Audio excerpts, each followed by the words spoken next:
Beleza. Então, na aula de hoje eu pretendo finalizar a discussão que a gente começou na semana passada sobre fixação de calibre em teorias de calibre não abelianas, ou seja, em teorias de Yang-Mills. Completar essa discussão, construção explícita da ação de Yang-Mills e Faddeev-Popov.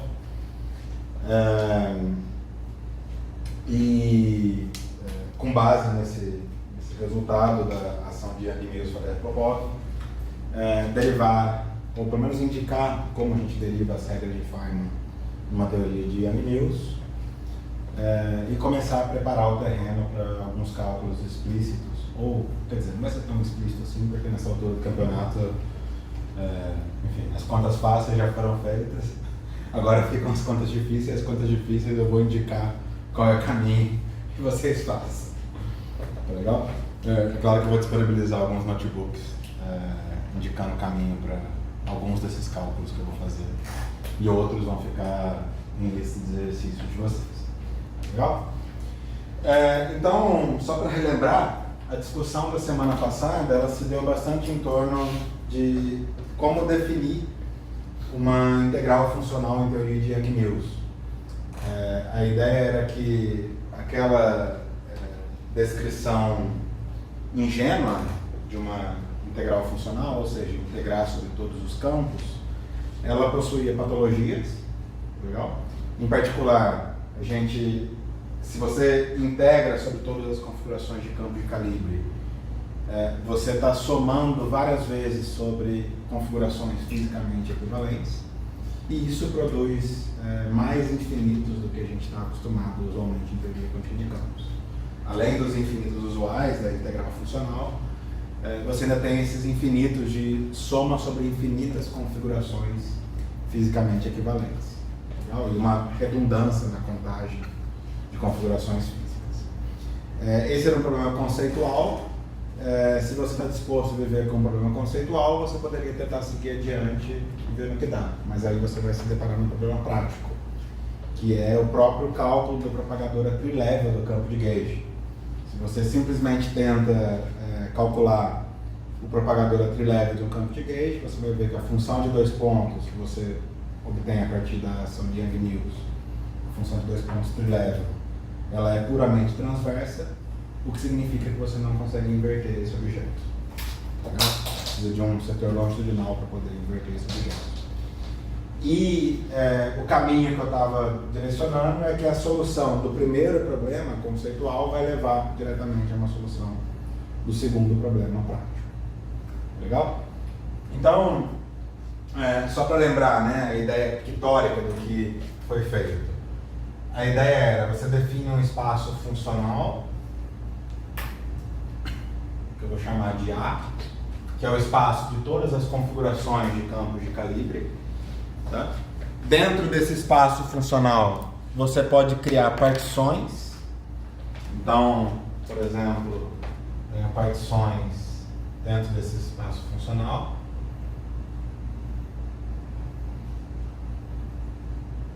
Onde, dentro de uma dada partição, todos os elementos da partição podem ser conectados entre si via transformação de calibre. Então, você pode pensar numa partição como sendo um conjunto de configurações de campo continuamente parametrizadas por um conjunto de parâmetros θ que define transformação de calibre. Legal? E cada uma dessas partições vai definir o que seria uma classe de equivalência, uma certa classe de equivalência de campos de calibre. Tá legal? Então a ideia é que dentro de uma partição você tem todas as configurações fisicamente equivalentes. Então aqui eu tenho, digamos que eu pego um certo elemento dessa partição. Todos os outros elementos nessa mesma partição são fisicamente equivalentes. Por sua vez, se eu pegar um elemento nessa partição, esse elemento não é fisicamente equivalente a esse, dado que um não pode ser conectado com o outro via transformação de calibre. Tá legal? E a ideia foi, ao invés de você somar sobre todas as configurações dentro desse espaço funcional, você define um corte sobre essas partições a partir daquilo que a gente chama de condição de calibre. Tá legal? A hipótese é que essa condição de calibre existe, que ela seleciona um elemento de cada uma das partições, um elemento de cada uma das órbitas de calibre. Vamos lembrar da nomenclatura, né?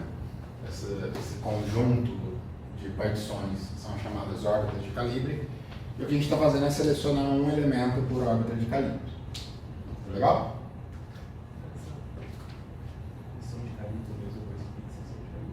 A condição de calibre é a mesma coisa que fixação de calibre. Então, isso daqui vai ser a fixação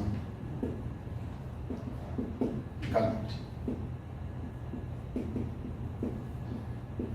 A fixação de calibre vai ser definida a partir de uma condição de calibre.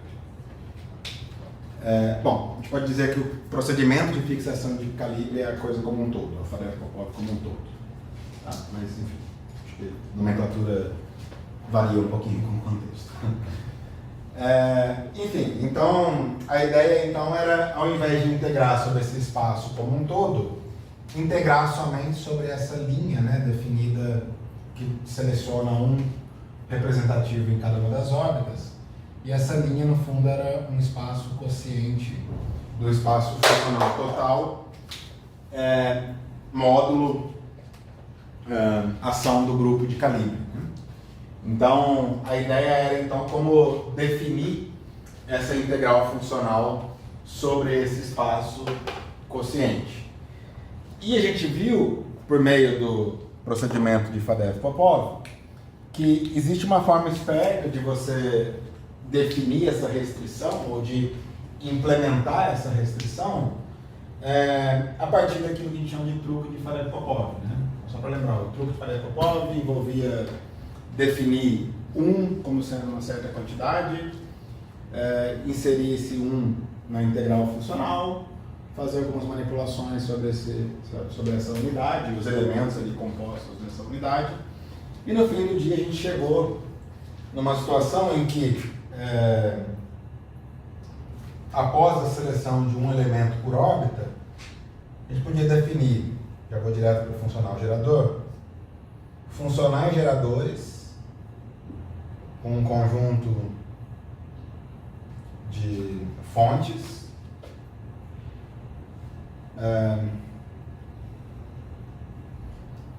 uma integral irrestrita, ou seja, sobre todo o espaço funcional, de dA, dC, dC barra dB, exponencial de I vezes a ação de Yang-Mills Faddeev-Popov, que agora depende de A, C, C barra B, vezes a exponencial de I, digamos, ação de fontes, que também depende dos campos A, C, C barra B, mas também depende de um conjunto de fontes, né? Então essa fonte J se acopla com o campo a fonte lambda se acopla com C barra, lambda barra se acopla com C, ρ se acopla com B. Legal? O C e o C barra são os chamados campos de Faddeev-Popov, que foram definidos como sendo campos anticomutantes, ou seja, campos fermiônicos, mas de natureza escalar. Eles moram numa representação escalar do grupo de Lorentz, ou seja, tem uma violação aí, ele escapa do teorema de spin estatística, e a gente vai discutir a consequência disso mais para frente. E o campo B, quer dizer, o campo de Faddeev-Popov, esse C e C barra, também chamado de fantasma de Faddeev-Popov, eles foram introduzidos de modo a localizar um certo determinante funcional.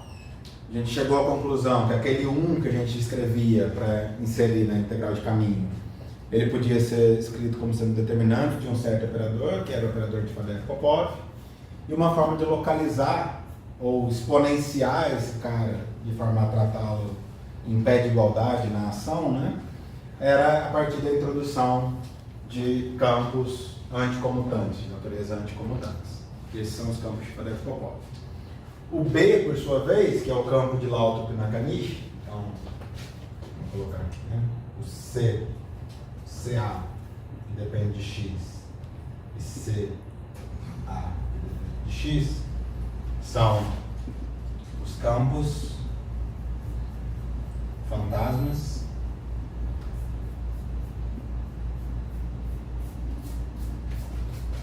de Faddeev-Popov. E essa natureza fantasmagórica aqui, né?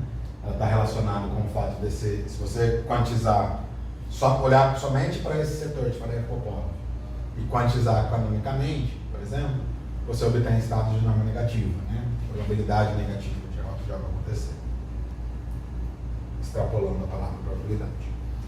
E esse campo B, BA,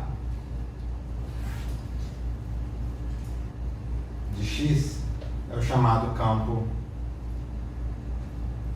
de Lautopi-Nakanishi.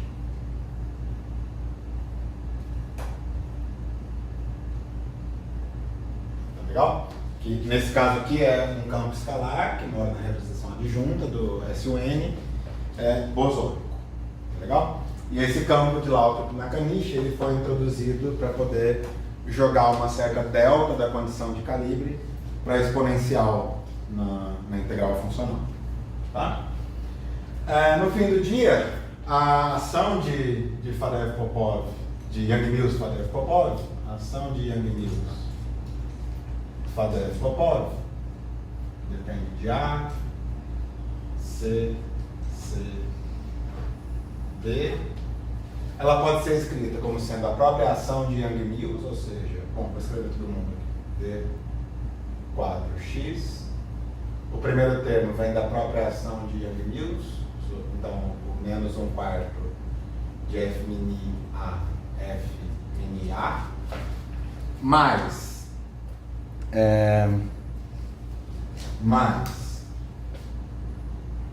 um certo B, A, FA, de A, onde esse cara é a condição de calibre, mais um Xi sobre 2 BA, mais eu vou fazer o seguinte, eu vou fazer uma pequena mudança em relação à semana passada. E eu vou fazer o seguinte, aqui eu tenho o operador de Faddeev-Popov, CB, fecha parênteses, e agora eu estou incluindo um G aqui, tá legal? Eu estou incluindo esse G só por conveniência, ele vai cancelar um sobre G que vai aparecer depois. Mas enfim, eu poderia incluir simplesmente o que eu tinha na minha integral funcional do determinante desse cara, né? Determinante desse cara eu escrevo como uma integral funcional em C e C barra. Eu posso fazer essa integral em C e C barra e redefinir C e C barra com raiz de G, de modo a fazer aquilo ali aparecer. Tá? Então tem essa liberdade de redefinição de campos para fazer esse G aparecer ali. E o operador de Faddeev-Popov, né, só para lembrar dele, o operador de Faddeev-Popov, ele foi definido como sendo a variação da condição de calibre com relação ao campo A θ com relação a B, aqui numa configuração X, né, Y. Esse cara, a princípio, depende de X e Y também, né? Isso daqui tomado em θ igual a zero. Tá legal? Aqui eu estou levando em consideração que esse cara é proporcional a uma delta de X menos Y, e, portanto, ele interna em Y com algo local, né? Então a relação desse cara com esse que vai sair daqui vai ser jogar fora uma delta de x menos y que vai aparecer. Legal? E eu acho que esse foi o ponto onde a gente parou na semana passada. Quer dizer, escreveu ainda implicitamente a ação de Yang-Mills-Faddeev-Popov. Falta especificar quem é o calibre, né? Falta especificar a condição de calibre, a condição de fixação de calibre. Vale lembrar também um ponto que é esse cara que aparece aqui, esse Xi, no procedimento de exponenciação da delta, se você quiser incluir esse Xi, então a gente tem que tomar o limite Xi indo a zero, né? Então fica subentendido a princípio que tem um limite, mas frequentemente a gente ignora esse limite e toma outros valores do parâmetro Xi. Tá legal? Nesse caso você não tem mais uma implementação exata da delta, mas sim você tem uma espécie de uma implementação de média sobre condições de calibre. Tá? Bom, então esse foi o ponto final da discussão passada. Agora eu vou entrar... agora eu vou explicitar a condição de calibre, né? Para qualquer cálculo prático a gente precisa saber quem é a condição de calibre. E essa condição de calibre tem que ser atingível, né? Eu vou focar basicamente nos chamados calibres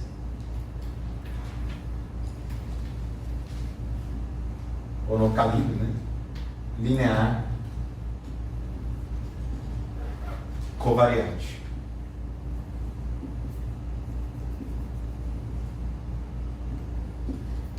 Bom, isso seria um calibre, um conjunto de condições de calibre, dado que a gente tem esse Xi à nossa disposição.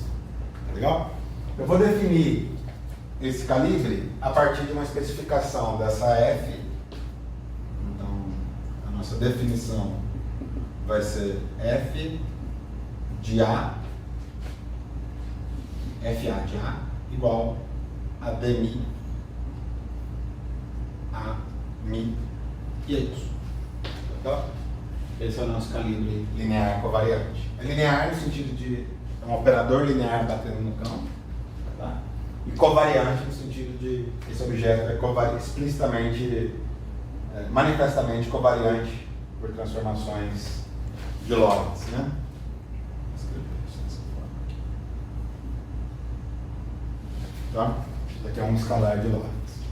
Existem outras escolhas de calibre, por exemplo, existem escolhas que são chamadas escolhas axiais, onde se define um quadrivetor de fundo, tá? E isso daqui vai ser o seu F. Tá? Por exemplo, esse é o calibre axial, onde esse N é um vetor de fundo unitário, quadrivetor de fundo unitário. Esse calibre ele tem um problema prático de quebrar a simetria de Lorentz, né? Então, embora essa não seja uma quebra problemática, porque vai ser uma quebra que ocorre no setor que desacopla de observáveis, na prática, na hora que você for fazer algum cálculo explícito, você tem que carregar essa quebra de Lorentz contigo, e isso, por exemplo, torna o procedimento de renormalização e tudo mais muito mais complicado. Tá? Então eu vou evitar calibres desse tipo. Bom, com base nessa escolha de calibre, a gente pode agora calcular o F numa certa configuração A de θ. Então, vamos calcular o F numa configuração A de θ. O F na configuração A de θ vai ser dmi a configuração θ. Quer dizer, dmi atuando num A de θ. O A de θ, por sua vez, é o A, mi, A. Agora não me lembro se é menos ou mais. É mais 1 sobre G dmi de θ A mais termos de ordem mais alta em θ. Legal? Ok? Isso daqui significa que isso daqui é dmi a mi mais 1 sobre g dmi θ. Tá legal? Bom, com base nesse resultado, eu posso agora calcular o operador de Fourier-Popov. O termo quadrático. Ah, tá. Mais termos quadráticos. Mais termos quadráticos, eu pensei. Com base nesse resultado, eu posso agora derivar em relação a θ. Tá legal? Isso daqui vai me dar o operador de Fourier-Popov. Então, o que eu estou fazendo é derivo em relação a θ e tomo θ indo a zero. Esse termo desacopla, porque esse termo é independente de θ. Esse termo desacopla. Ele é dependente de θ, mas ele é dependente de θ ao quadrado, pelo menos. Então, derivo uma vez com relação a θ, sobrou algo pelo menos linear em θ. E aí, tomo θ igual a zero, ele desaparece. Então, a única contribuição vem desse termo. A contribuição desse termo vai ser derivada de θ em relação a θ, que é uma delta. Então, isso daqui vai ser 1 sobre g dmi delta de x menos y de uma delta dos índices da adjunta. Tá legal? Bom, com base nisso, eu posso agora substituir isso na ação de Fourier-Popov. Então, a ação de Fourier-Popov, a ação de Yang-Mills Fourier-Popov, né? Para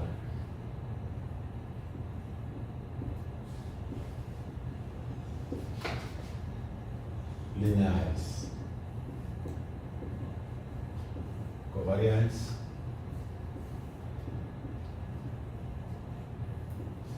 ela vai ter essa forma, né? Eu tenho a ação de Yang-Mills Fourier-Popov, depende de A, C, C barra, B, mais bom, a ação de Yang-Mills, que depende só do campo A, mais integral em D4x de BA D mi a mi A mais Xi sobre 2 BA mais D4x. Aí agora esse 1 sobre g vai cancelar esse 1 sobre g aqui, né?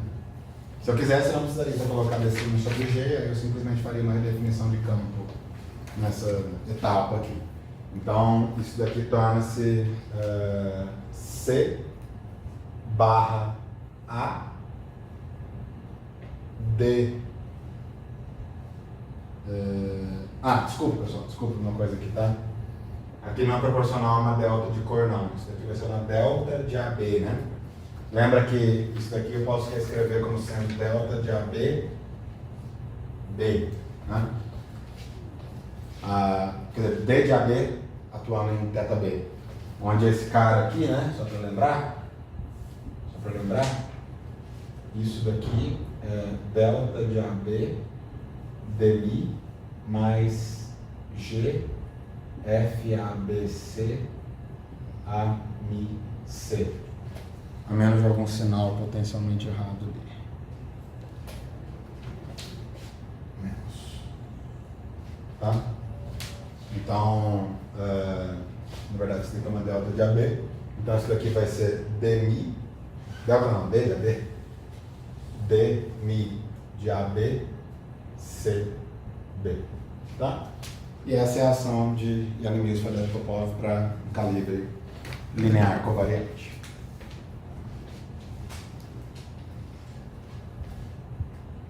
Então, esse é um resultado bastante importante, né?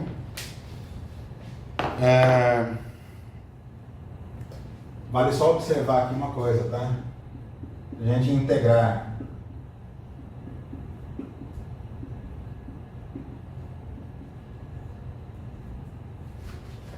integrando o campo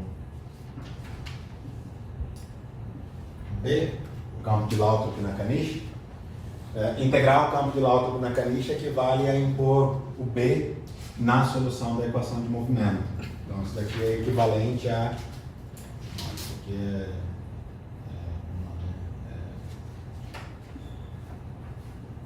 Eu só não entendi, é que a derivada está atuando no delta ali ou não? Só um instante. Isso daqui é equivalente a usar a solução da equação de movimento, que vai ser menos 1 sobre isso.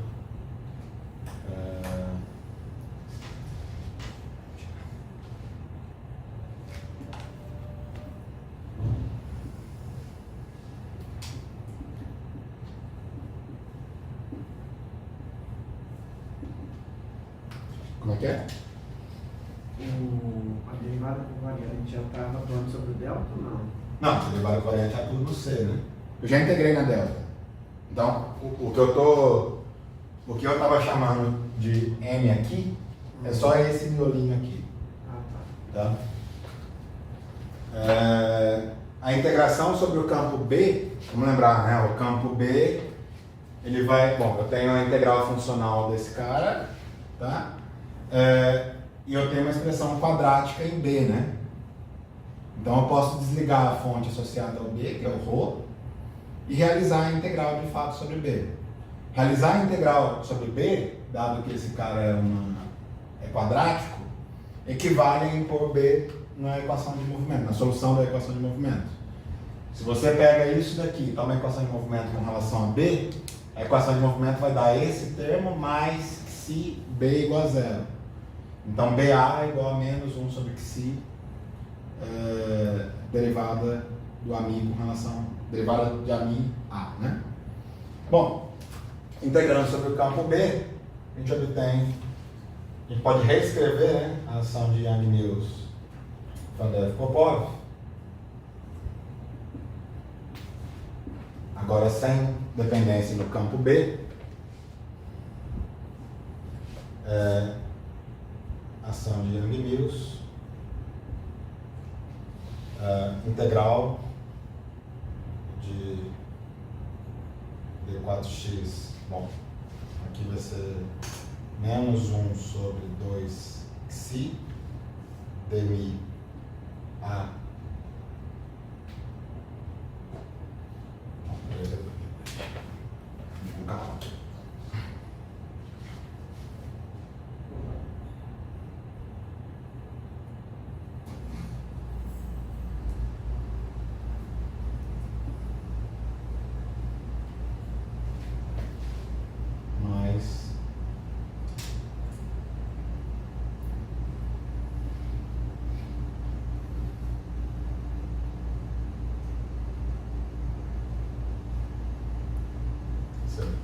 Tá?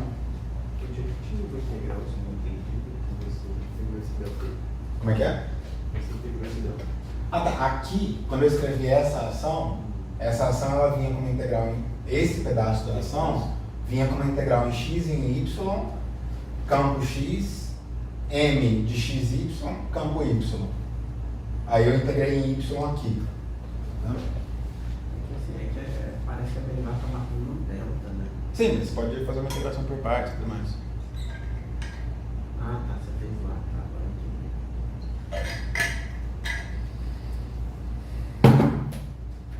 Então, a ideia é que esse cara aqui corresponde só ao miolinho, né?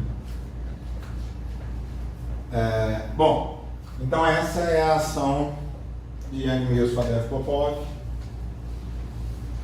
no calibre linear covariante após a integração do campo B. Né? Veja que eu posso integrar sobre o campo B por dois motivos, né? Primeiro, ele é quadrático e segundo, a dependência dele, ele vai dar a equação de campo para ele é algébrica, né? Então isso não vai produzir nenhuma não localidade ou algo do tipo. Tá? Então eu posso integrar impunemente. Eu estou escrevendo as duas formas porque as duas formas vão ser relevantes para a gente. A forma de baixo vai ser a que a gente vai utilizar para cálculos explícitos, tá? Por quê? Porque, por exemplo, se você trabalha com essa versão para cálculos explícitos, quando você for calcular o propagador do gluon, do campo de Gauge, você tem um probleminha aqui. Aqui vai produzir um termo quadrático em A, aqui eu tenho um termo quadrático em BA, aqui eu tenho um termo quadrático em B. Tá? Isso significa que eu vou ter uma estrutura matricial de função de dois pontos, com entrada AA, BA, AB e BB. E o que eu preciso inverter para calcular o propagador é essa matriz 2x2 de campos.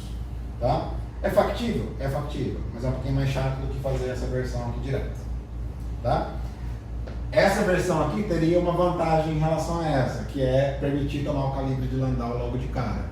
Eu posso tomar que ψ igual a 0 aqui e seguir a vida com isso sem que isso me atrapalhe. Aqui não, né? Aqui eu não posso tomar que ψ igual a 0 logo de cara. Mas eu posso calcular o propagador e logo na sequência tomar que ψ igual a 0 e pronto. Está resolvido. Então, para cálculos práticos, a gente vai utilizar essa versão. Tá? Essa daqui, a gente vai deixar ela guardadinha por um tempo.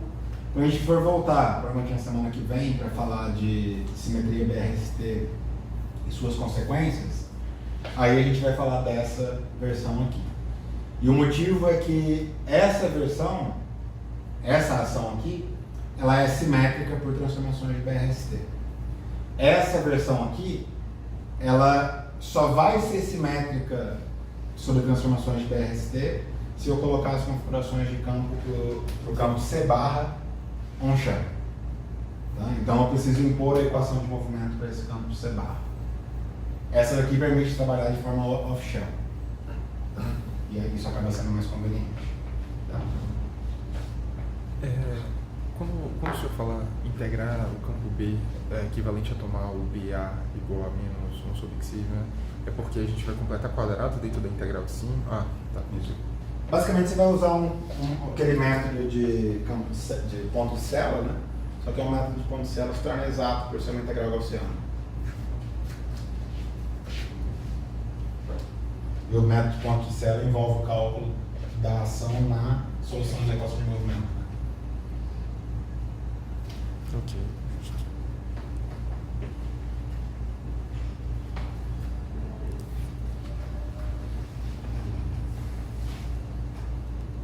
Eu quero dizer que o método de ponto de célula é o mesmo que a gente usou para poder derivar a ação efetiva on loop.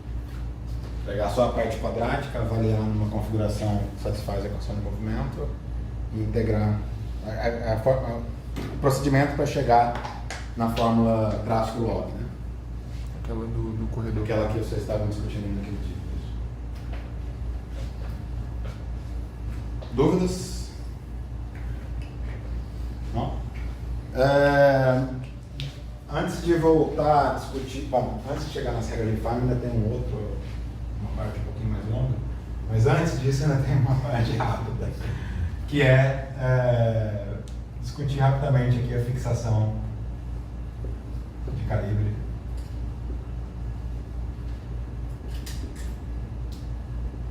Na QED.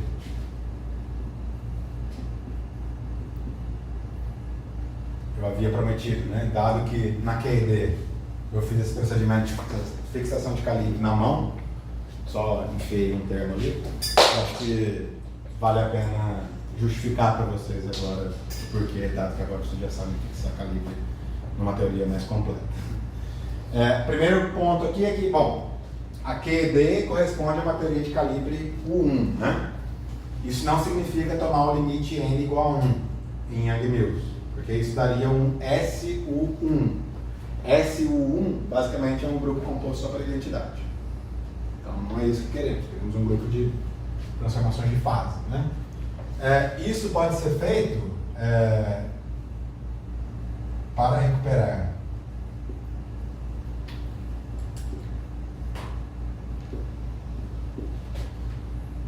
QED, basta fazer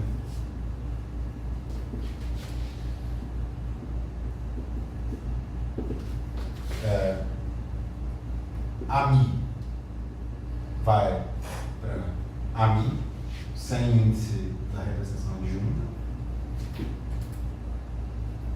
C e CA, bom, CA e CA barra. Isso daqui vai simplesmente para C e C barra, tá? Vamos focar na versão de baixo. Se vocês quiserem, dá para fazer na versão de cima, mas vou focar na versão de baixo. Então não vou me preocupar com o B. E FABC vai para zero, tá? Por que o FABC vai para zero? Porque o FABC ele é essencialmente determinado pelos comutadores da álgebra, né? No grupo 1, a álgebra vai ser basicamente a unidade, né? Então, o comutador é igual a zero. Consequentemente, o FABC é igual a zero. Tá? Com isso, a gente pode escrever simplesmente o que seria a ação da, digamos, Q de Faddeev-Popov. Acho que eu tinha um outro nome para isso. Bom, eu tinha colocado Faddeev-Popov, mas vou colocar Q de Faddeev-Popov. Com base naquela segunda versão, vai ser... bom, isso daqui também implica F mini A vai para F mini, né, pessoal? Tá? Esse cara é o tensor de Maxwell mesmo. D4x menos 1 sobre 4 F mini menos 1 sobre 2 xi d mi a mi mais integral d4x c barra, o operador de Faddeev-Popov nessa forma aqui agora vai ser simplesmente d mi de c e é isso. Tá? Bom, o que aconteceu foi, né, a parte não trivial do operador de Faddeev-Popov, ou seja, a parte que gerava alguma interação, vinha aqui da derivada covariante num termo proporcional a f, né? O f foi para zero para a gente recuperar o 1, consequentemente o operador de Faddeev-Popov se tornou um box, né? Isso daqui é equivalente a C box C, tá legal? Ou seja, agora eu tenho uma parte quadrática em C. Dito de outra forma, o campo de Faddeev-Popov se desacopla do setor de calibre. O que significa que eu posso integrar sobre C impunemente e absorver isso numa constante normalização da minha medida. Tá legal? Ou se você quiser, quando for calcular o valor esperado, né? Integral de algo dividido por integral de algo, integro em C e elas se cancelam, né? Então, digamos, os campos de Faddeev-Popov desacoplam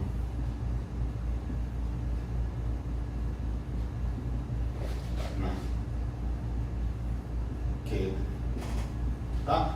E aí eu fico só com a parte de cima aqui, que é a parte que a gente usou, basicamente a ação que a gente usou na discussão da QED. Claro que tinha um setor de matéria também, né? Mas o setor de matéria não vai interagir com o setor de Faddeev-Popov, então fica por isso mesmo. Tá legal? Então, Esse termo de auto-interação ele não entrou, não por causa do F, né? Que é um termo qual auto-interação? Quando tem no inimigos, né? O A ao cubo e A à quarta. Isso, uma tem um F. Os dois têm um F. Ah, os dois estão F. Os dois têm um F. Porque o termo de auto-interação vem do comutador de A com A. Ah, é verdade. Então, no caso da teoria abeliana, é zero.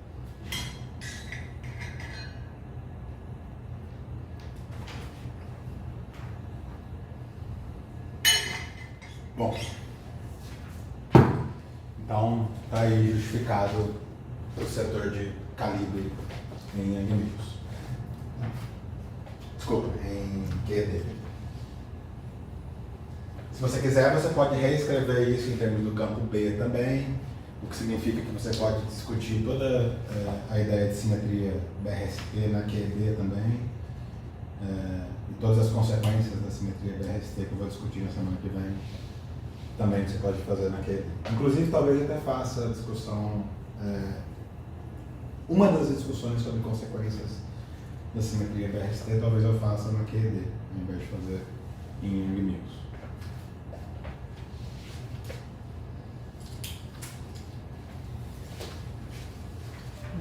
No planejamento, BRST, a priori, entrará mais ou menos que aula, tipo, na próxima.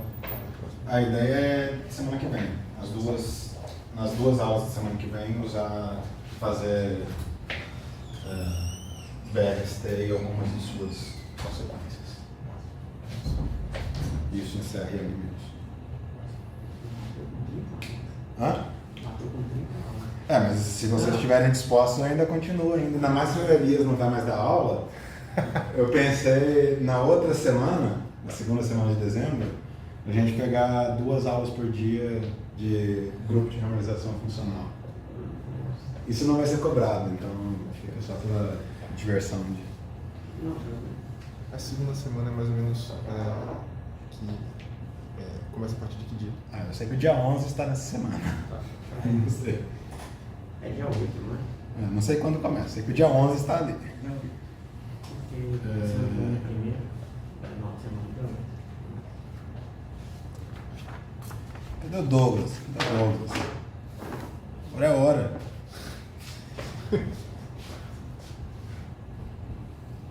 Pelo horário ele deve ter ido tomar whey, sei lá.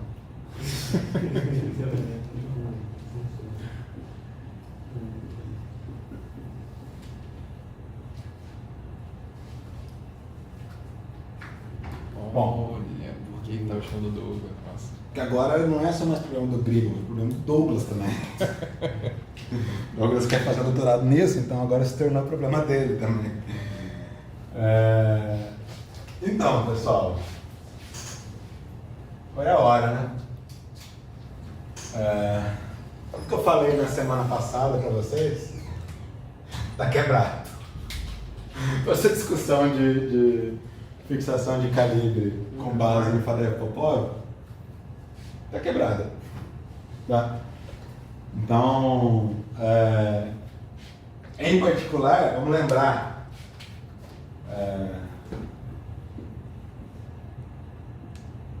lembrando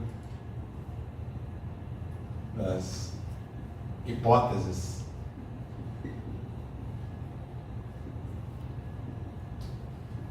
sobre FA. Sobre FA. Tá? As hipóteses eram FA pega elementos em todas as órbitas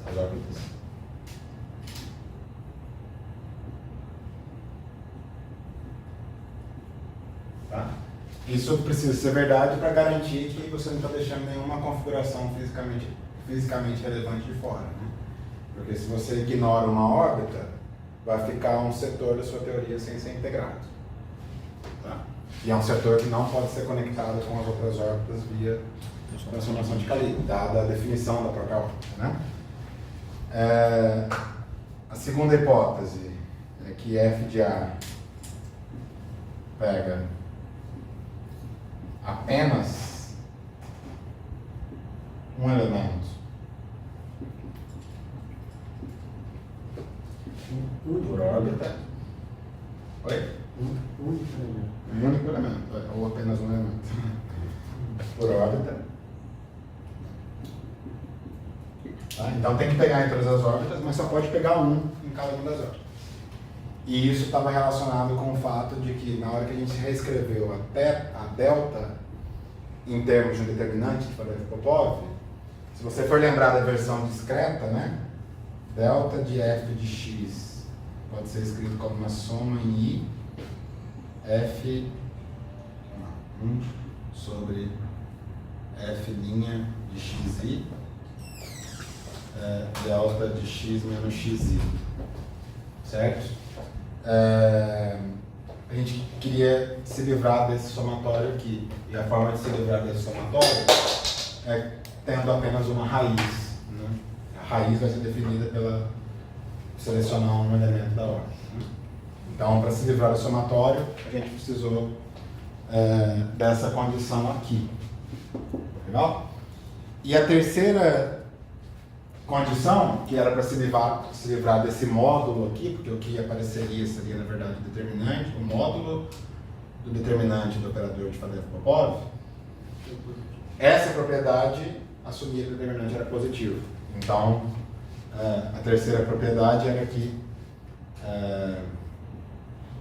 M de FP, que no fundo acaba sendo uma propriedade sobre o F, né? Porque o M vem do F, M de FP é positivo definido. E positivo definido, estritamente positivo. Ele igual a zero não vale. Ele está no denominador ali, né? Então ele igual a zero daria problema. Tá? Não, estava falando, Douglas, que é o problema de Gribov, mas agora também é o problema de Douglas, né? Felizmente ou infelizmente. Essa hipótese aqui, ela tá ok. Só que essas duas aqui são quebradas. Tá?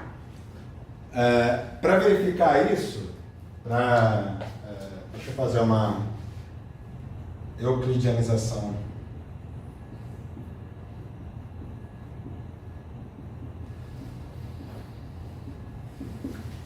da ação.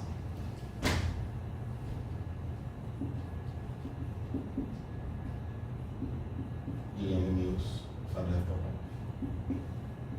Tá? Eu vou fazer essa euclidianização porque se a integral funcional tem alguma chance de ser bem definida, vai ser no euclidiano.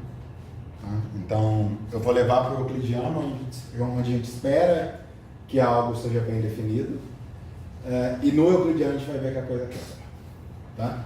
No lorentziano vai ser mal definido por inúmeras razões. Então, euclidianização. Né?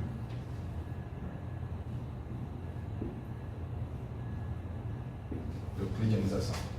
Então, a versão euclidiana da ação de Yang Mills Faddeev-Popov, ela pode ser escrita da seguinte forma: ela vai ser integral d4x 1 sobre 4 f min A, f min A. Note que no euclidiano não precisa me preocupar com índices em cima e embaixo. Posso ver tudo embaixo, que é a métrica trivial. BA, DMA, tá? Menos CA, DMI, DMI, AB, DC. Eu vou tomar Ψ igual a zero por simplicidade, tá? Vou focar no calibre de Landau, que é aquele que estaria associado com uma implementação Sharp da delta, né? Da condição de carga. Apesar da brincadeira que eu fiz, um único elemento, né? Quando você pega um elemento, né, você não está pegando um, né? Você está pegando a árvore toda, né? Porque todos os elementos estão conectados. E a transformação de calibre. Né? Não, mas a transformação, a fixação de calibre, o que ela faz é justamente selecionar um. Porque a ideia é que você seleciona um e se você pegar outro, ele não satisfaz a mesma condição de calibre. Então é apenas um mesmo. A hipótese diz que se você pega um elemento, acho que vai ficar mais claro na discussão aqui agora, tá?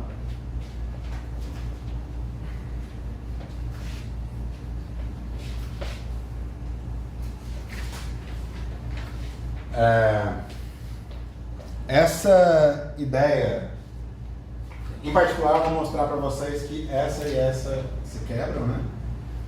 E vou mostrar que se quebram por transformações, pelas chamadas cópias infinitesimais. Tá?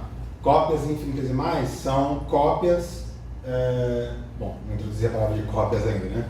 Mas são configurações que moram na mesma órbita. Digamos então, a ideia é a seguinte, né? Suponha que eu peguei um elemento de uma certa órbita. Esse elemento foi fixado nessa órbita por uma dada condição de calibre, f de A igual a zero. O que eu vou mostrar é que existem outros elementos na mesma órbita, infinitesimalmente conectados com esse primeiro, que satisfazem a mesma condição de calibre. Tá? Essas são as chamadas cópias infinitesimais. Tá? Você poderia ter também cópias finitas, que são elementos na mesma órbita, que satisfazem a mesma condição de calibre, mas que não estão conectados com o primeiro via transformação infinitesimal de calibre. Estão conectados com uma transformação finita de calibre. Então isso significa que a escolha específica desse calibre não foi adequada? Ela não fixou de verdade? Ou é mais... Exato. Eu vou mostrar que isso é um problema do Landau. Mas esse problema é mais geral do que o Landau, não é só do Landau. Tá? Então, o que eu vou fazer aqui é mostrar que existem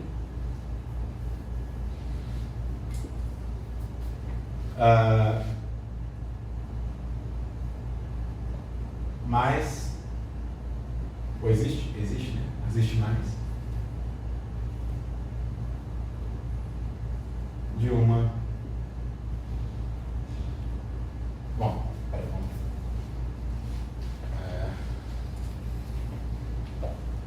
Vou seguir a aula do Júlio agora, hein? Proposição.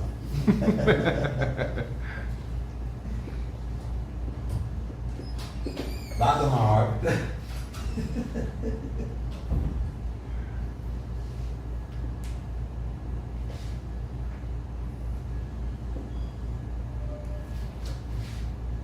Definida por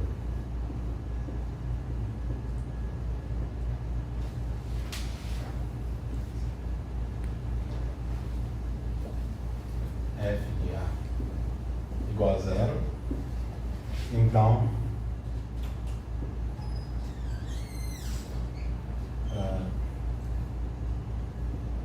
existem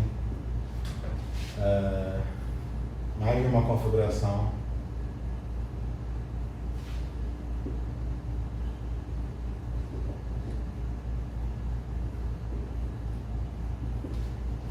nessa mesma órbita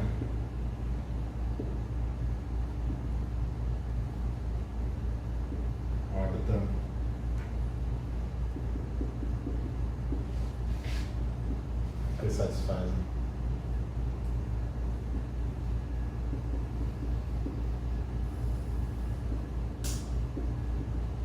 a mesma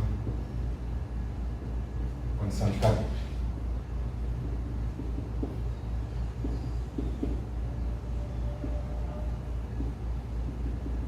Professor, é mais uma ou mais de uma? Mais uma já seria o problema, mas vou mostrar que elas são continuamente parametrizadas, então na verdade existem infinitas. Essas são chamadas cópias de Grigov, tá? Cópias de Grigov. Ok? Bom, para demonstrar isso, a ideia é a seguinte: suponha que essa configuração vai ser válida para uma dada configuração A. Então, dado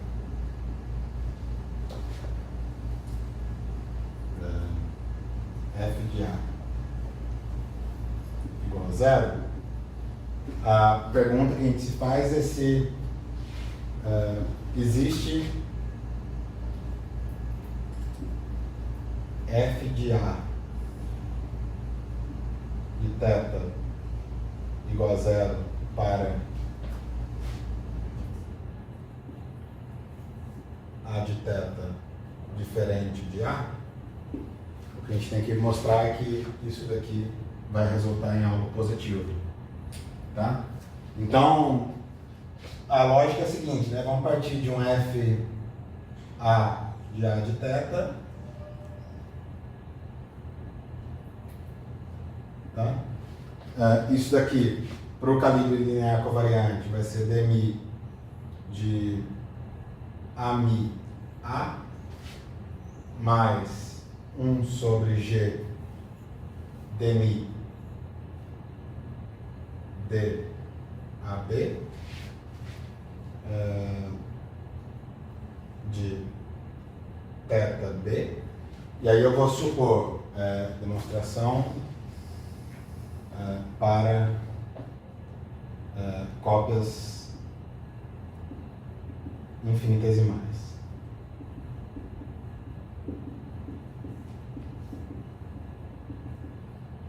Tá? Eu vou supor que eu estou fazendo uma transformação infinitesimal. Então jogo fora termo de ordem mais alta em θ. Tá?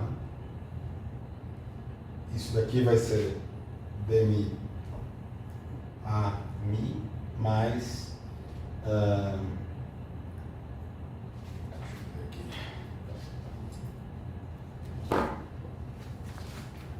vai dizer 3.000, tem que trocar ele pra mim, né?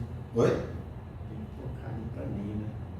Como é que é? A gente tem que trocar pra mim, porque senão fica 3.000, fica confuso, né? Ah, não, aqui tá. Não, aqui tá sobrando um del, né?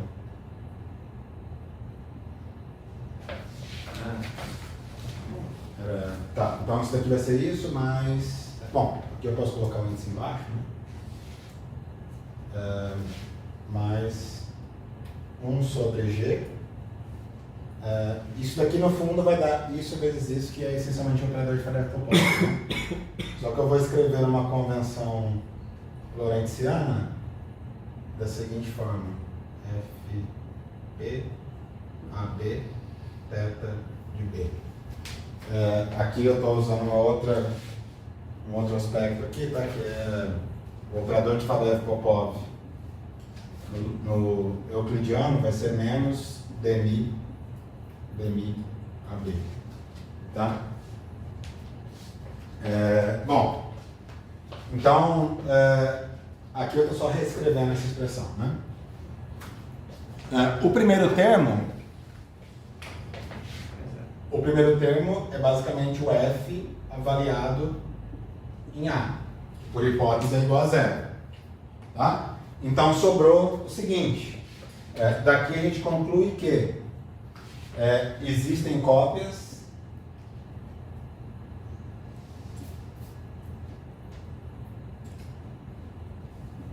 se isso daqui for igual a zero. M, F, P, A, B. Vamos para tetas diferentes de zero, né? Tá? A existência de cópias implicaria que, dado um θ diferente de zero, que significa um A θ diferente do A, isso daqui, se isso daqui for satisfeito, então, para uma segunda configuração A de θ, isso daqui também é igual a zero. Ou seja, ele satisfaz a mesma condição, ele satisfaz, vai ser uma outra configuração na mesma ordem que satisfaz a mesma condição de calibre. Isso é o que está definindo a cópia. Tá legal?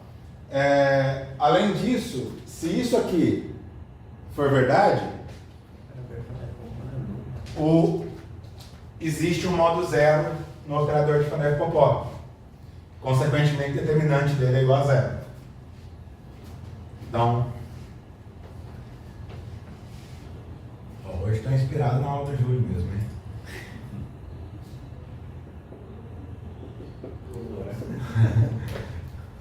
Colou mesmo, né? Colorado.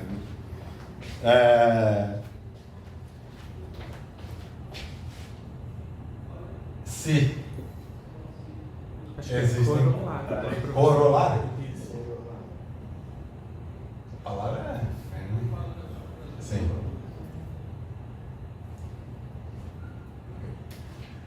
Se existem cópias, então determinante do Faddeev-Popov é igual a zero. Tá? A demonstração disso é direta, né? Porque a existência de cópias infinitesimais, aqui está em relação às infinitesimais, tá? A existência de cópias infinitesimais está associada à existência de modos zeros do operador de Faddeev-Popov. Consequentemente, se existe um modo zero, como modo zero significa que tem um modo cujo determinante é igual a zero. Se existe um modo zero, então quer dizer, é um modo cujo alto valor é igual a zero. Se existe um modo zero, então o determinante, que é o produto dos altos valores, vai ser igual a zero também. Tá? O que o Gribov mostrou, acabei nem completando, só estabeleci qual que seria a condição. Né? Então deixa eu fechar um parênteses nisso daqui e voltar para a discussão ali. Então a questão é se existe modo zeros, né?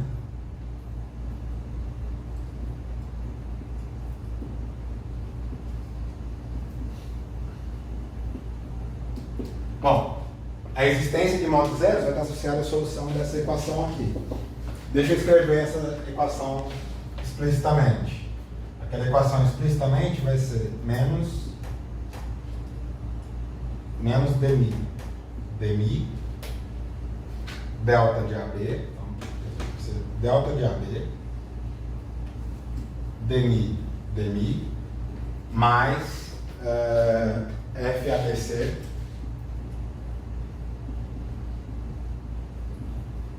AMI C, isso daqui batendo em θ B igual a zero. Essa é a equação de modo zero. Tá? Abrindo explicitamente o operador de Faddeev-Popov. Legal? Bom, isso eu não vou mostrar para vocês, mas o Gribov mostrou que existem soluções não triviais.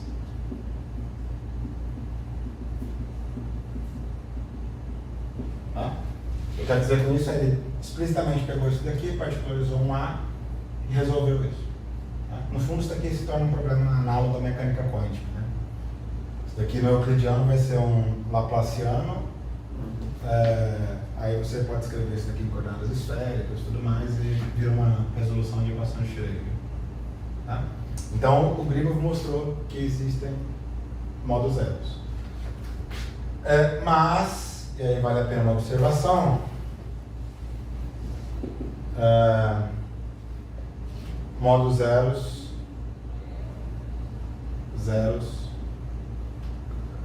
só aparecem, pelo menos para cópias infinitesimais, só aparecem no setor não perturbativo da teoria.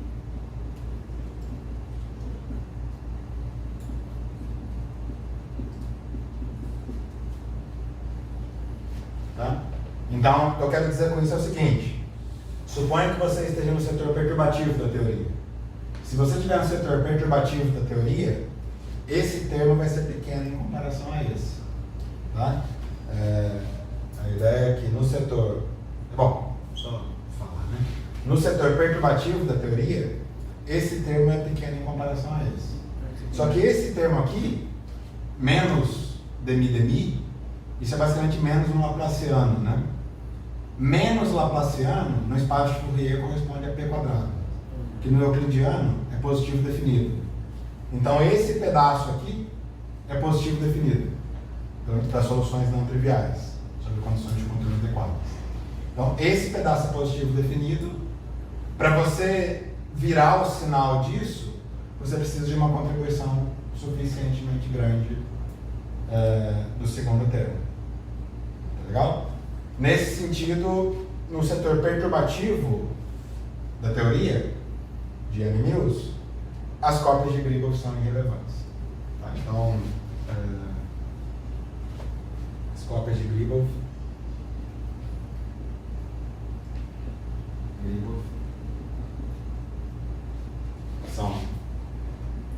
inofensivas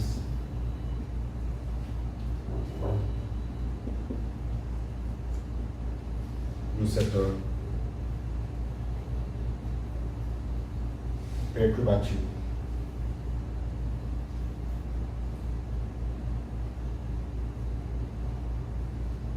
As teorias.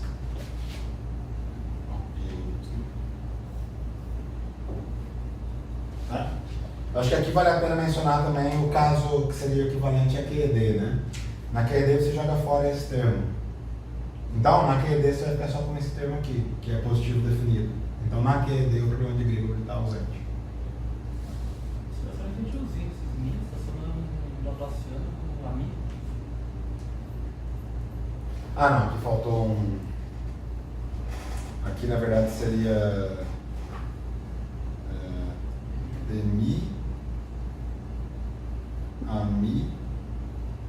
Na verdade é um pouquinho mais complexo que isso, né? Minha é zero, né? Hã?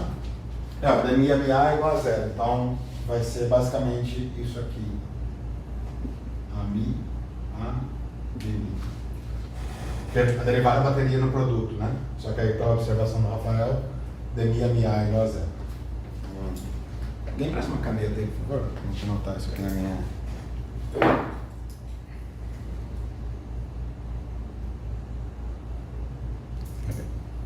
Obrigado. Bom, então, por essa observação aqui,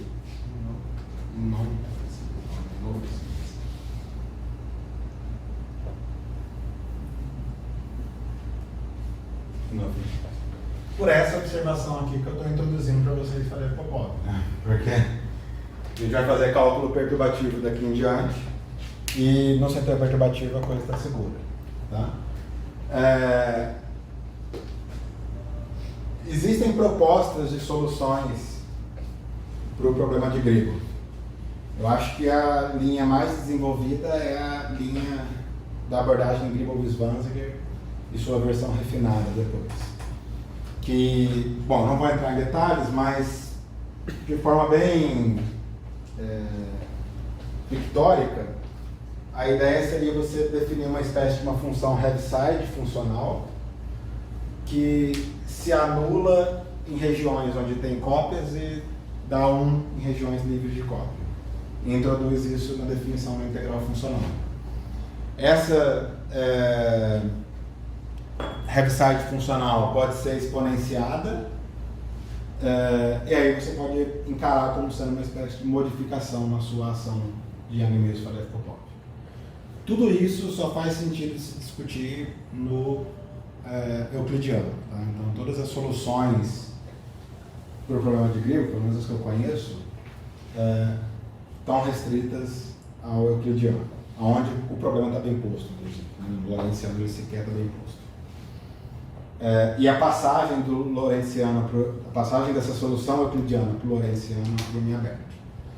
Essa solução, Grigor-Wierswanziger, ela lida só com as cópias infinitesimais. Até onde eu sei, ninguém sabe lidar com cópias finitas. Tá? E até mesmo a versão Grigor-Wierswanziger, ela possui problemas em abertos aí nas cópias infinitesimais. Né? Então, de forma geral, a gente pode dizer que o problema de Grigor, a solução do problema de Grigor permanece em aberto nas teorias de Yang-Mills. Mas, como a gente vai focar em cálculos não perturbativos, a gente vai ver que, enfim, para cálculos não perturbativos, a gente vai fechar o olho do problema de Grigor e seguir adiante e, enfim, lidar com consequências disso, né? E, bom, quer dizer, a gente não vai lidar com consequências diretamente das cópias, mas a gente vai ver que algumas coisas param de fazer sentido justamente na região onde a teoria se torna não perturbativa. Ou, quer dizer, que tem um setor não perturbativo da teoria que pode aparecer, né? E ali as cópias de Grigor podem ser relevantes, né? Esse é um outro ponto em aberto, né? Ainda não se sabe se de fato essas cópias são relevantes ou não. Elas aparecem aí como uma indicação indicativa de que a integral funcional ela é mal definida, mas até mesmo a relevância disso, de será que remover as cópias de fato é necessário para obter resultados não perturbativos bem definidos? É algo, eu diria, também em aberto. Por exemplo, se você pegar abordagens não perturbativas de teoria de Yang-Mills, com foco na QCD, por exemplo, a abordagem de Dardis-Schwinger, ou então a abordagem de grupo de remodelação funcional, ou até mesmo a rede, eles conseguem calcular coisas que fazem sentido no setor não perturbativo, sem precisar lidar com as cópias de Grigor. Tá? No caso da rede, é um pouco diferente, porque a rede lida diretamente com objetos invariantes de calibre. Então, você não precisa fixar o calibre logo de cara. Mas, em uma abordagem lá da Schwinger ou grupo de formulação funcional, você ainda assim lida com uma formulação funcional, não fixa, quer dizer, não lida com os problemas de Grigor, faz o procedimento de Farad-Popov visual e, enfim, roda a máquina e você vê que você obtém algo que pelo menos não parece ser patológico e que bate com os dados da rede do setor infravermelho. Legal? Dúvidas? Se a gente for considerar as condições de calibre não lineares, não covariantes, tem alguma condição que não tem esse problema? Tá. Bem, boa pergunta. Eu argumentei em termos do Landau. E isso foi o que o Grigor fez em 77, se não me engano. No mesmo ano, ou no ano seguinte, o Singer mostrou que isso é um problema geral. Se você, pelo menos se você adotar calibres que satisfazem algumas condições de ir para zero no infinito, esse tipo de coisa assim, enfim, que você gostaria de adotar por outros motivos também de convergência e tudo mais, né? Então, o paper do Singer eu nunca li, é um paper assim, bem matemático, assim, argumentos baseados em topologia pesada, mas, enfim, quem leu diz que a prova ali é que esse problema é geral. Para problemas, para calibres não covariantes, um exemplo seria o axial. Se você toma um calibre axial, o setor de Farad-Popov desacopla, da mesma forma que acontece na QED. Então ali você poderia pensar que não existe problema de Grigor, mas parece que tem discussões relacionadas a condições de contorno e tudo mais, que ainda assim ele ressurgiria de outra forma. Então, por exemplo, se você olhar no livro do Weinberg, acho que na página 19 do volume 2, bom, estou falando o número da página porque esses dias eu comentei com o Hudson disso, né, que eu sei o número de páginas de tudo, não. Ele tem uma nota de rodapé onde ele menciona a existência do problema de Grigor e ele fala que não vai ser um problema porque ele vai focar no calibre axial. Mas existem contra-argumentos, que mesmo no calibre axial o problema ressurge de outra forma. Não me pergunte detalhes desses contra-argumentos, mas existem.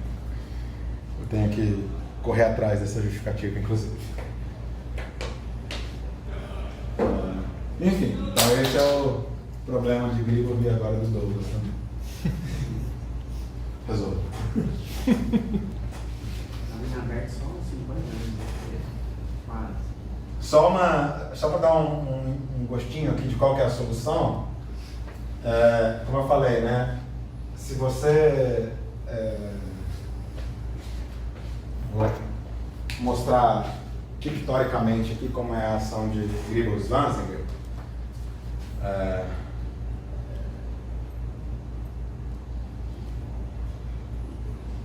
Vou colocar a solução entre aspas, né?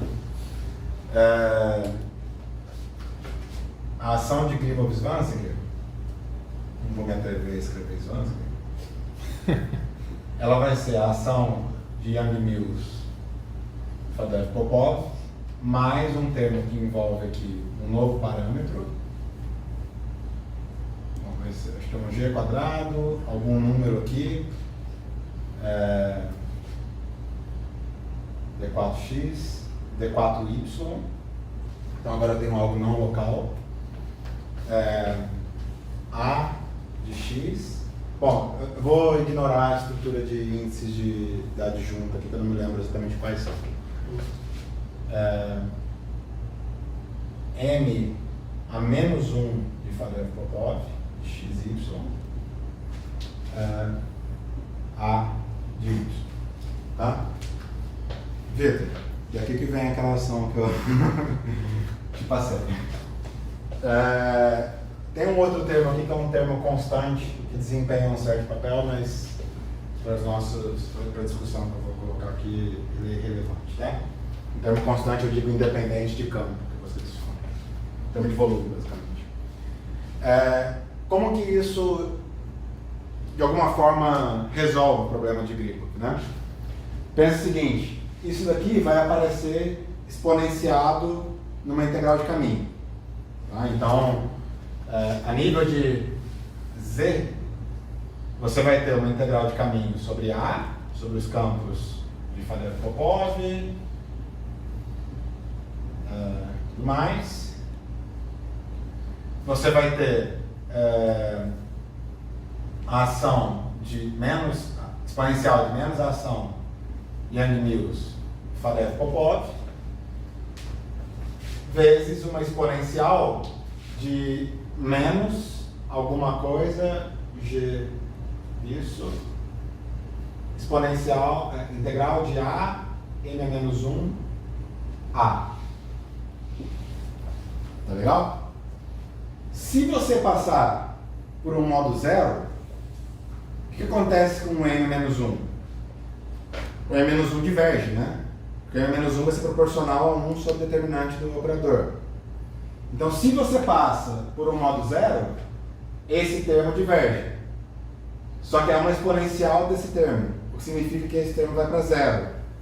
Então, digamos, de forma intuitiva, você pode pensar que essa modificação na sua ação, ela suprime modos zeros do operador de Faddeev-Popov. Mas não tem um I, na verdade, não é exponencial. Não. Euclidiano. Ah, Euclidiano.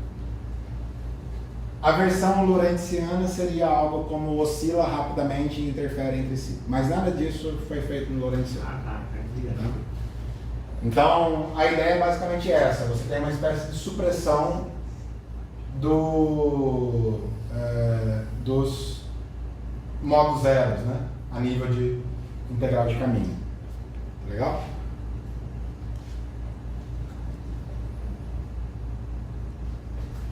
Dúvidas? Os modos zeros criam funcionais geradores do. Você vai modificar o seu funcional gerador de modo a suprimir esses modos zeros, né? A ideia é essa.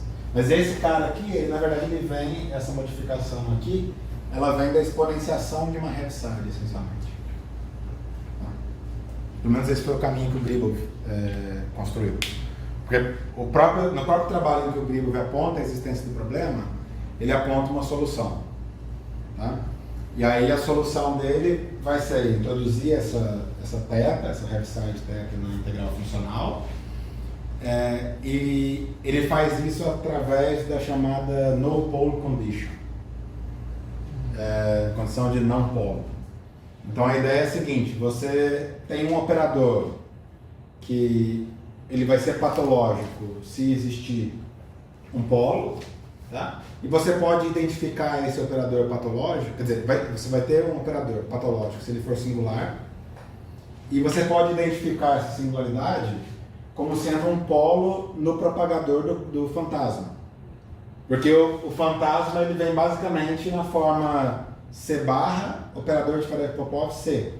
Então, se você calcula o propagador do fantasma tratando o campo de Yang-Mills como sendo um campo externo, o campo de calibre como sendo um campo externo, o propagador vai basicamente ser 1 sobre o operador de Faddeev-Popov. Certo? Eliminar singularidades essencialmente significa eliminar polos do propagador do Ghost, do fantasma. Tá? E aí ele define isso como sendo chamada condição no polo, condição de não polos. E aí ele impõe isso na integral funcional numa aproximação, digamos, de primeira ordem em teoria de perturbação. Tá?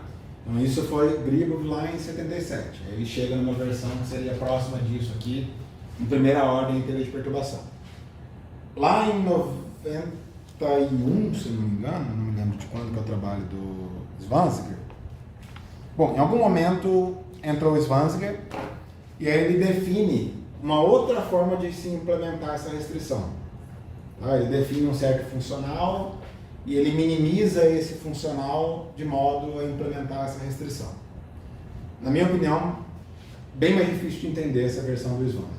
A do Gribov, para mim, é muito mais, se você olha os detalhes, muito mais intuitiva de se pensar. Está definindo uma teta, né?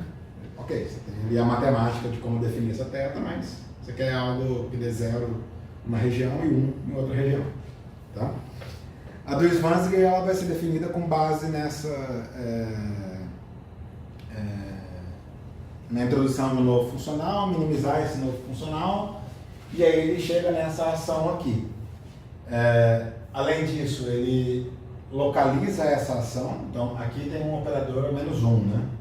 Que é um operador não local, depende de x e y. Tá?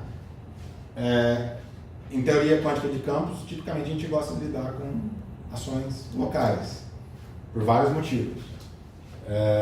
E aí ele localiza essa ação. Com a ação local, você pode, por exemplo, provar a renormalizabilidade da teoria, perpetuamente e tudo mais. Coisas que você não consegue fazer com a versão não local, provar a renormalizabilidade. Tá? Até mesmo cálculos a um loop, para mim não está claro como renormalizar cálculos a um loop diretamente em termos dessa versão não local. Tá? Embora eu acho que tenha algumas vantagens de fazer cálculos com a versão não local. Mas, enfim, o Zwanziger mostra isso e aí chega no modelo de Gribov-Zwanziger, né? Que seria uma implementação a todas as ordens do problema de Gribov. Só que são dois caminhos distintos e que até então, sim, se esperava que em primeira ordem concordavam. Eram dois caminhos distintos que em primeira ordem concordavam. Um pouco mais recentemente, eu acho que em 2009, ou 10 ou 11, em torno dessa época, o grupo da UERJ mostrou que se você fizer o que o Gribov fez, todas as ordens de teoria de perturbação, e eles conseguiram um procedimento sistemático para isso, você chega exatamente na ação do Zwanziger. Então, de fato, as duas versões são equivalentes. Então, de fato, tem uma equivalência. Não é uma equivalência só à primeira ordem, é uma equivalência a todas as ordens.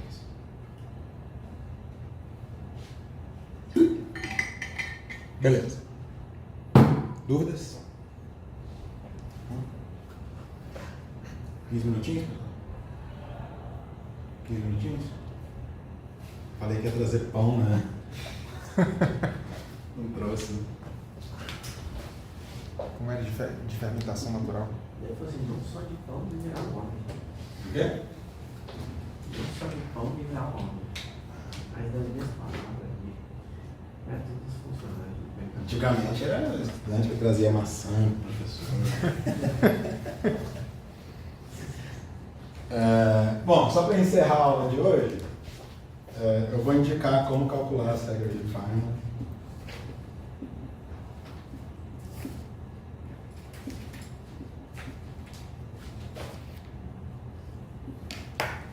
Com dois N no final mesmo, eu sempre confundo o nome do Feynman. Não, um N só. Caraca, de tanto ver com 2 N no final, comecei a achar que esse é o certo. Bom, voltamos agora então à ação de Yang-Mills, Fadeev, Popov.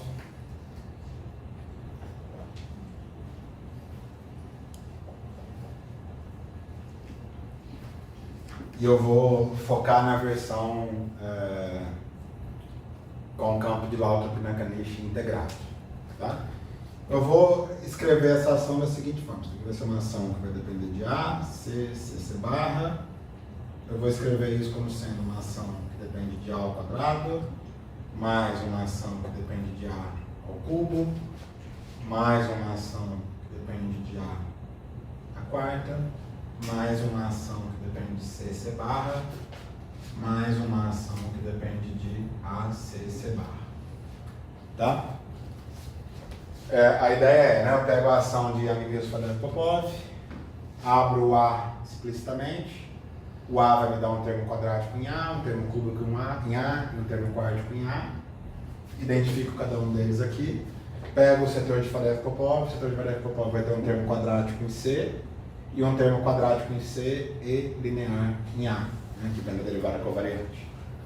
Então, a ideia aqui é, esse SA ao quadrado vai ser essencialmente N cópias da ação de Maxwell, né? Então, quer dizer, N ao quadrado menos uma cópia de ação de Maxwell, isso daqui vai ser 1/4, dmi ami menos dmi ami ao quadrado, menos 1/2 xi dmi ami a ao quadrado, tá? O termo de gauge-fixing ele vem junto na parte quadrática, né? O termo de gauge-fixing ele é quadrático. O SA ao cubo, o SA ao cubo vai ser, se eu não fiz nenhuma besteira, menos G F de A BC integral em D4x A mi A B mi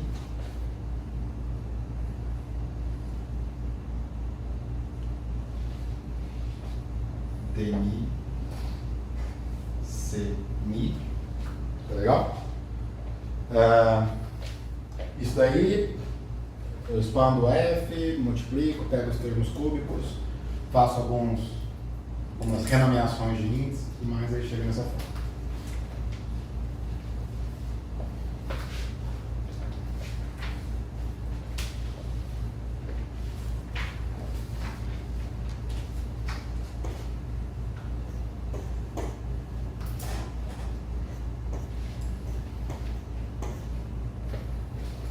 Bom, o S4,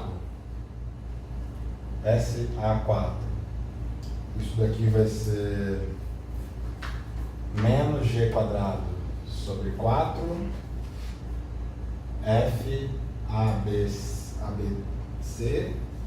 F ADE,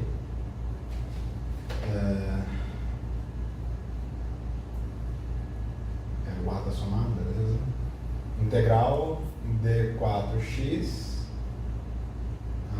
A mi B AC mi A D mi A E mi.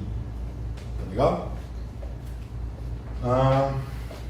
Por sua vez, o termo C barra vai ser integral em D4x C A dmi dni C A e o termo SACC, o que sai do cálculo direto é isso daqui, G de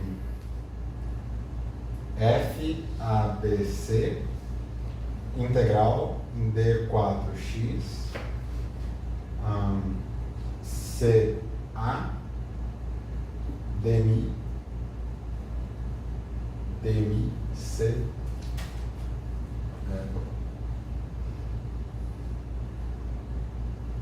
AMI CB, tá? Isso é o que sai do cálculo direto.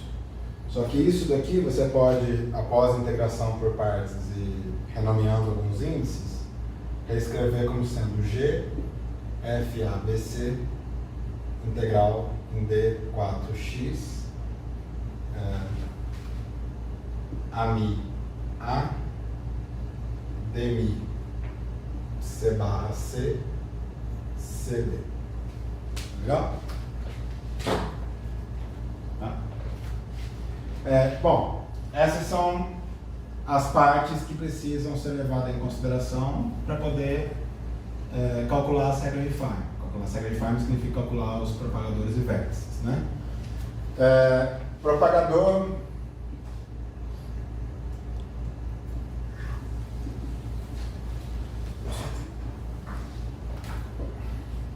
só um instante. É só nesse último termo, na última igualdade, você fez a integração por partes, apareceu um menos, aí você Aí depois eu rearranjei computou o os F, índices ainda. apareceu um menos na comutação do F e mudou o nome dos índices. Eu fiz, por exemplo, o C virou A, o A virou C, aí fiz algumas trocas ali. Para voltar para o mesmo sinal. Show. Supondo que não errei também. Bom, como eu falei, né? Isso daqui basicamente corresponde a n ao quadrado menos 1 cópias da ação de Maxwell. Então, basicamente, o propagador que vai sair dali vai ser o propagador de Maxwell com uma delta de AB no espaço da repressão adjunta, né? Então, o propagador do campo de calibre vai ser a mi A de P, a mi B de... Acho que eu estou colocando menos, como é que foi? Menos P, menos P. Propagador livre é basicamente o propagador do fóton, ou seja, menos I sobre P quadrado, projetor transverso com momento P, mais xi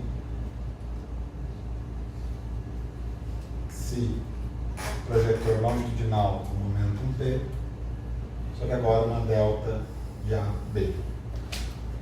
Legal? Então, basicamente o propagador de Maxwell vezes uma delta de AB. Intuitivo para todo mundo isso?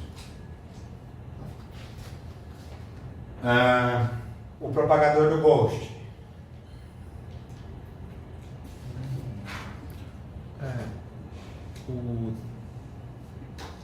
Pode falar. Não vão ter misturas porque no propagador não vão ter termos fora da diagonal. Construindo.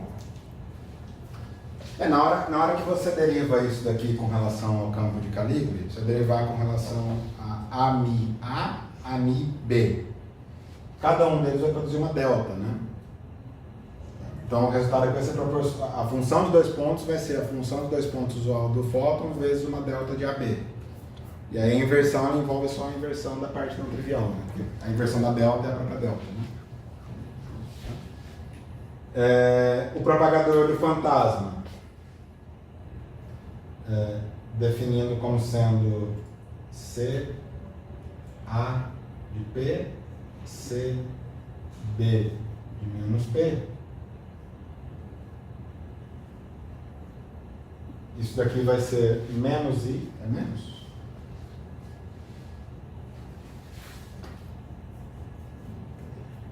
Menos I sobre P quadrado, delta de AB. Tá?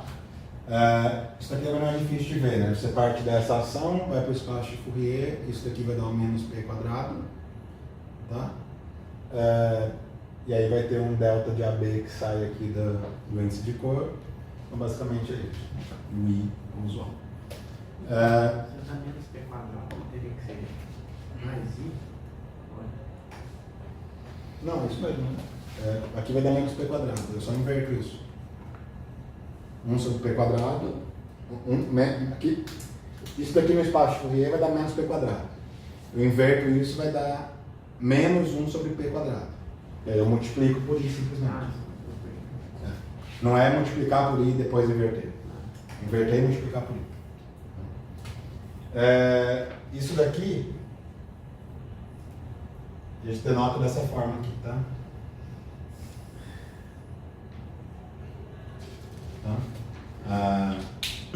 Essa é a anotação usual da QCD, né? Um propagador do glue. Eu vou denotar dessa forma para o campo de calibre em geral. Isso daqui vai ser uma linha pontilhada. Bom, vou colocar tracejando, fica mais fácil de fazer. Vamos abrir. Tá? Acredito que B. Peraí. É BA, na verdade, né?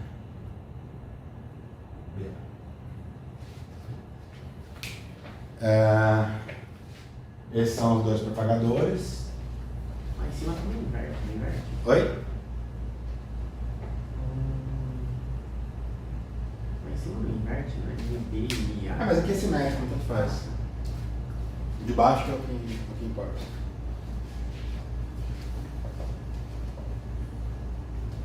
De baixo é o que importa por causa da direção da seta. Né? Tá falando que ele é simétrico, por quê? Como é que é? Você falou que ele é simétrico, eu não entendi essa argumentação. Isso daqui é simétrico em AB e em P e no menos P. Isso é simétrico em AB, isso é simétrico em mini, e tudo isso é simétrico em P e menos P. Então tanto faz a direção. Agora os vértices, né?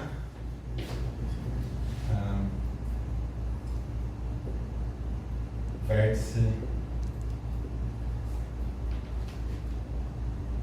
Vértice. Ao cubo. Tá? Bom, eu vou ser bem direto ao ponto, né? O que você vai fazer vai ser pegar essa ação, passa ela para o espaço de Fourier. Então, para cada campo, você aqui vai ter A de P1, A de P2, A de P3, derivada vai em P3, integra sobre o X, vai dar uma delta de conservação. Tá? E aí você toma derivadas funcionais em relação a A de P1, A de P2 e A de P3. Isso vai te dar um vértice de 3 pontos. E aí eu vou denotar da seguinte forma. V3, A de P1, P2. Só tem 2 momentos independentes, né? Isso daqui com índices. Mi, Ni, alfa, A, B, C. Mi está associado a P1, Ni está associado a P2, alfa que seria o P3, que é menos P1, menos P2. Tá? A associado a P1 e assim por diante. Isso daqui, calculando, eu vou deixar para vocês calcularem, isso daqui vai ser o seguinte.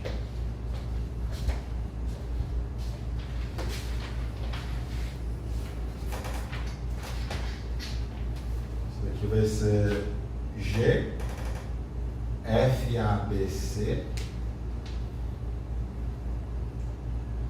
eta, Mi, Ni, de P1 menos P2, alfa, tá? Mais eta, Mi, alfa, P1 menos P3, Mi, mais eta, Ni, alfa, P2 menos, aqui vai ser P3 menos P1.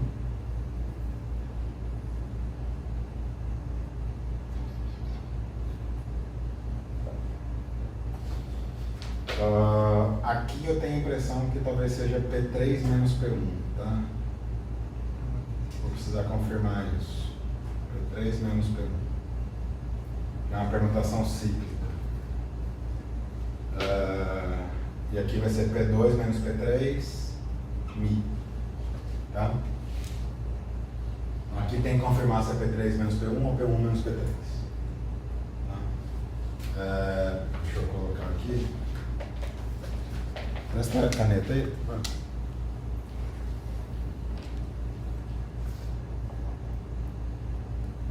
Aqui também serão usadas coordenadas tipo. Desculpa, momentos tipo o de. Onde está aquele canal US? Não vou usar não. Não vai ser tão conveniente nesse caso não. Mas as variáveis de Mandelstam são invariantes, né? Então aumento ao quadrado, né? Não seria, imagina que você queria substituir isso daqui por S, T e U, né? Não, a variável de Mandelstam é P1 menos P2 ao quadrado. Bom, tem que confirmar isso. Acredito que aqui esteja correto. Se não estiver correto, eu corrijo na semana que vem. Amanhã, né? O vértice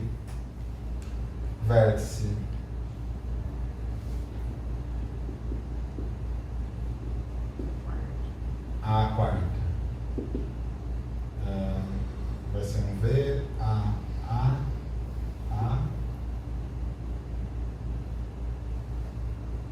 P1,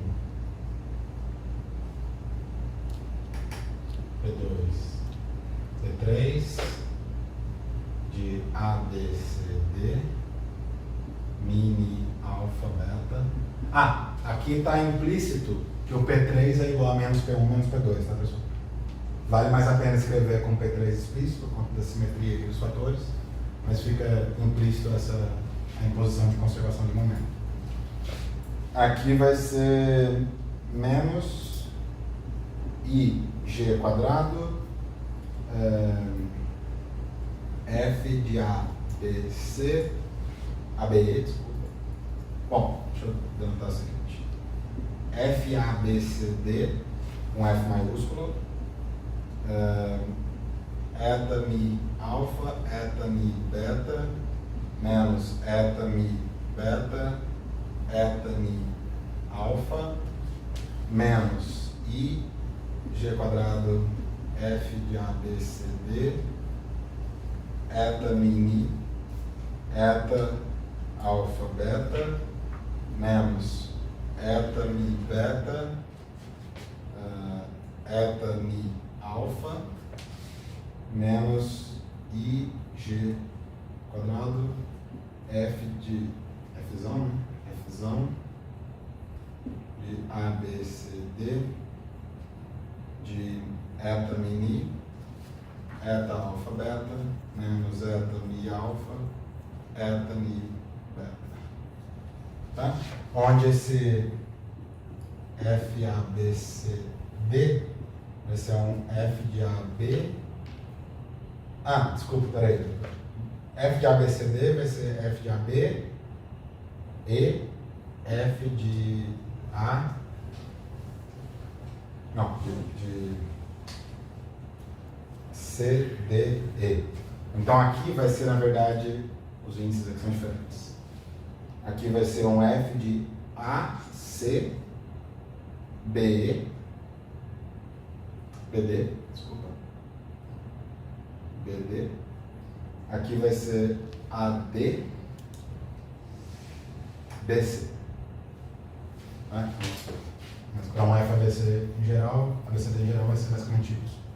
Faltou um I lá em cima no vértice triplo, né? Como é que é? Faltou um I nesse vértice triplo. Aqui? É. Não. Porque o vértice é I vezes a ação derivada ao cubo, né? Sim. Então vai acabar cancelando aquele I. Porque daqui vai surgir um I, e aí eu multiplico por I para pegar a convenção do vértice, desaparece aquele I. E é por isso que aparece aquele I aqui. Esse daqui vem basicamente desse termo aqui, né, pessoal? Pego esse termo, passo por espaço de Fourier, toma 4 derivadas. Tá? Ele é com I, né? Oi? Ele é definido com I, né? O vértice vai ser I derivada enésima da ação de interação igual a vértice vezes delta de conservação, né? E por fim, o último vértice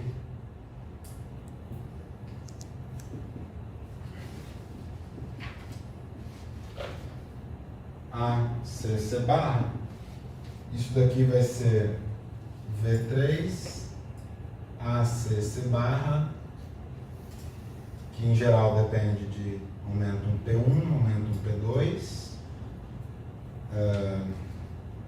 índice Mi, ABC. Aqui eu estou subentendendo que primeiro eu tomo derivada com relação a C barra, depois com relação a C, depois com relação a A. Tá? Isso é igual a G, F, A, B, C, P1 mais P2, Mi. Legal? Esse é o vértice campo de gauge fantasma. Dois fantasmas. Bom, tem que confirmar isso, mas eu acho que o sinal é aquele que coloquei mesmo. O P3 ali não vai ter, né? Oi? Porque o P3 não vai ter, pô. O vértice A, C separa. Então, uma forma rápida de ver é o seguinte. Daqui, o que sairia daqui é justamente o P3. Porque a derivada batendo no campo C barra. C barra está associado à variável P3 na nossa convenção. Tá? Então o que sairia daqui é o P3. Só que o P3 é menos P1 menos P2. E aí fica escrito ali em termos de P1 mais P2. Tá? A derivada só vai sair o P3 porque o P3 é o único que está com derivada nele. Né? Tá?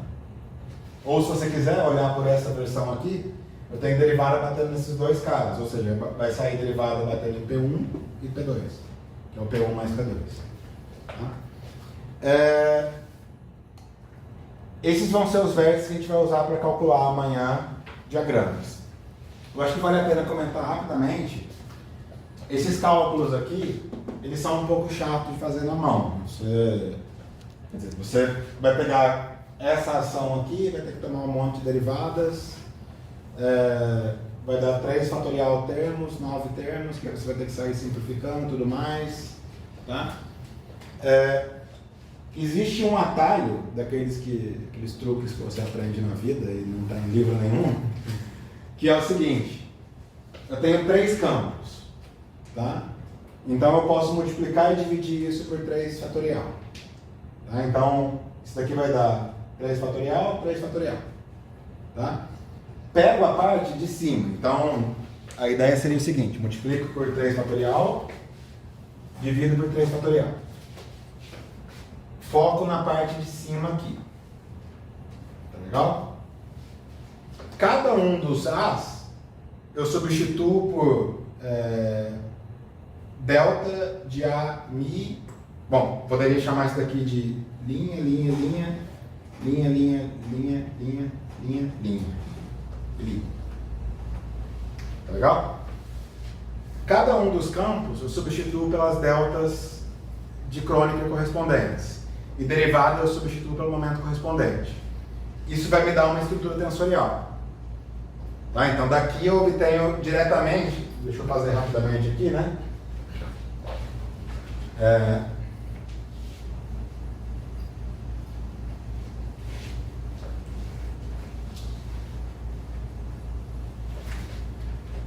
Antes disso, isso daqui é esse vértice, e isso daqui é esse quadrivértice, e isso daqui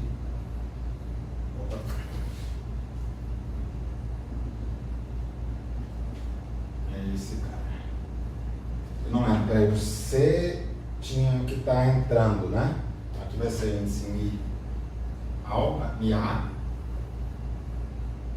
Lá no Fermion, quando o Fermion entrava era... Alguém tem as notas da QD? Enquanto o Wilson acha ali. As notas de quando eu corrigi. Porque teve 2 versões. Uma errada e outra que depois eu corrigi. Isso está escrito na minha lousa lá na minha sala. Toda hora eu tenho que olhar para aquilo e esqueço. Mas daqui a pouco eu completo ali então. Vamos focar nisso daqui. Dali eu tiro uma estrutura tensorial já passando por espaço de Fourier. Você tem?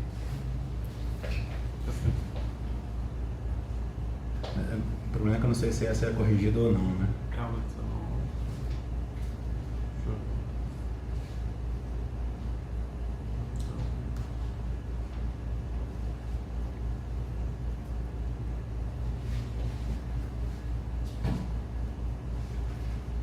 Acho que é falar contigo. Não, eu acho que vai ser depois disso. Foi depois disso. Mas aula 21.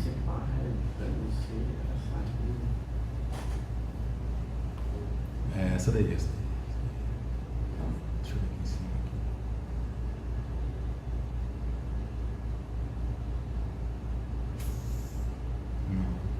Bom, depois eu confirmo isso, mas... Você achou aí? Tinha uma que logo no início da aula eu fiz uma correção. Eu acho que foi nessa aula mesmo, mas antes disso, cadê? Logo no início da aula. Aqui. Então, entrando no vértice é sem o barra. Tá? Então, isso daqui vai ser B, aqui vai ser o C. Porque sem o barra é o que está entrando e o que está saindo é com o barra. É constante, né? Tá. Bom, só para completar aqui, daqui, fazendo isso que eu falei, né? Eu vou pegar aquilo ali e vou substituir todo mundo por... Vou multiplicar por I, porque o I vem da definição do vértice. Tá? Multiplico por I. Multiplico por 3 fatorial. E fico com G, F de A, B, C. Já contraindo as deltas.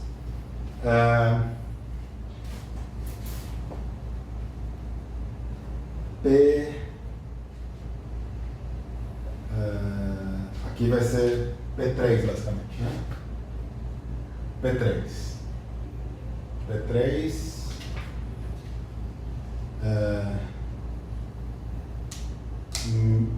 vai estar associado com alfa e aí fica ni.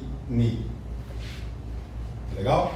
Eu fiz isso basicamente substituir As por deltas de Kronecker nos dois espaços, no índice de Coe e no índice adjunto e no índice de Lorentz. Tá? Isso me deu uma estrutura tensorial. Para sair daqui para cá... O alfa veio de onde? Eu estou tomando derivada com relação a Mi, a Ni e a alfa. Então eu vou substituir um A por delta de Ni e o outro por Ni. Isso aqui me deu uma estrutura tensorial. Para sair daqui para lá, o que eu tenho que fazer é essencialmente tornar isso totalmente simétrico em trocas combinadas de momento, índice de Lorentz e índice de grupo. Então basta ir somando, tipo, faço uma combinação, troco A por B, simultaneamente Mi por Ni e P1 por P2. Já está simetrizado. Agora eu troco A com C, P1 com P3, Mi com alfa. Tá? Isso vai dar ele mais um outro trocado dividido por 2. Vou fazendo isso termo a termo, eu chego naquilo lá. Como é que é mesmo o B que você não entendeu? Eu basicamente tenho que tornar ele totalmente simétrico na troca dos trios Mi, A, P1 por Ni, B, P2, alfa, C, P3. Fazendo isso eu vou chegar naquilo. Tá? E em cada simetrização eu enfio um fator 2, né? Como que de um tensor não simétrico eu construo algo simétrico? Somo com a versão trocando o índice e divido por 2. Então, por exemplo, de T mini, daqui eu construo a contribuição simétrica, é isso, né? Então basta somar por permutações. Quando eu tiver campos repetitivos. Por exemplo, no setor de Ghost, campo de calibre, eu não preciso fazer isso, porque os 3 campos são diferentes. Então sai diretamente dali. Tá? Então fica aí um truque útil para calcular de forma um pouco mais eficiente.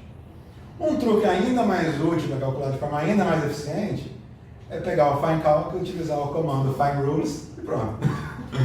Como é que é? Bom, talvez não seja FineRules, mas o FineCalc tem um programa que dá a ação e ele te dá o vértice.